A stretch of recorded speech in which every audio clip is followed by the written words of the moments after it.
William Shakespeare, one of the greatest authors of all time, was born in Stratford-upon-Avon, England. His actual birth date is uncertain, but most scholars believe he was born on or near April 23, 1564. We think he may have been educated in the King's School at Stratford because that would have been typical for a child with a father who was an alderman. What we do know is that he didn't go to university. We have a marriage record for Shakespeare to Anne Hathaway in 1585. We also have baptism records for a daughter and a set of twins. And we also know that his son, Hamnet, one of the twins, died. Shakespeare moved to London in the late 1580s. By the early 1590s, we know he's writing, and we know that he's acting. By 1597, Shakespeare had authored 15 of the 37 plays attributed to him, including Romeo and Juliet, Comedy of Errors, and The Merry Wives of Windsor. People think of William Shakespeare as an artist, a playwright. He was a pretty good businessman. In 1599, he built the largest open-air amphitheater in London, the Globe Theatre. He was an entrepreneur, he knew his market, he knew how to cater to that market, he made shrewd real estate investments. Shakespeare's company, the Lord Chamberlain's Men, changed its name to the King's Men when King James became its patron in 1603. This was a mark of exceptional prestige. The different types of Shakespeare plays, they're separated into histories, comedies, tragedies, and then later on tragicomedies. Shakespeare's phrases, the ways he used words, are so common that people often get mixed up and can't remember if they came from the Bible or from Shakespeare.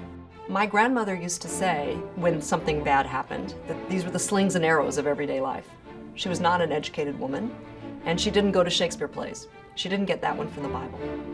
What scholars call Shakespeare's middle period, from 1595 to 1605, included such classic comedies as Midsummer Night's Dream, As You Like It, Twelfth Night, and Much Ado About Nothing. He also produced Hamlet, Othello, and Macbeth during this period. Right at the cusp where Shakespeare begins to write Lear, it tips into what we could call the later Shakespeare. And this period produces Lear, Antony and Cleopatra, Tempest, Winter's Tale, Pericles, Cymbeline. Shakespeare wrote great stories. For example, one of the stories starts with a king who is tired, he doesn't want to govern anymore, so he says to his three daughters, I'm going to separate the kingdom between the three of you, but it's going to be based on who tells me how much they love me. However much you love me, that's how much of the kingdom you're going to get. Now that's going to make me sit up. I mean, what a way to start a story. And that's King Lear. Shakespeare was not only a playwright, he also was a poet, partly because of economic necessity. During the early 1590s, plague closed the theaters in London, and there was quite a vogue for producing sonnets. Shakespeare wrote 154 sonnets, in addition to several narrative poems. Shakespeare worked the English language, milked it for all it was worth, made up words if it didn't give him the right words. He is one of the first professional writers. The details of William Shakespeare's death remain a mystery, but scholars believe he died on his birthday, April 23, 1616. In the 400 years since, Shakespeare's influence has only grown. His writing is the second most quoted after the Bible.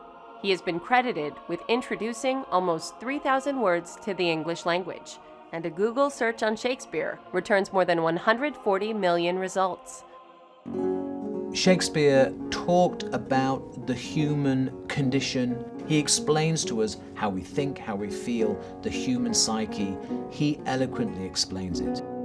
In the 18th century, questions arose about the authorship of Shakespeare's work, given the vague details we know of his life, his lack of higher education, and the similarity of his plays to others of the day.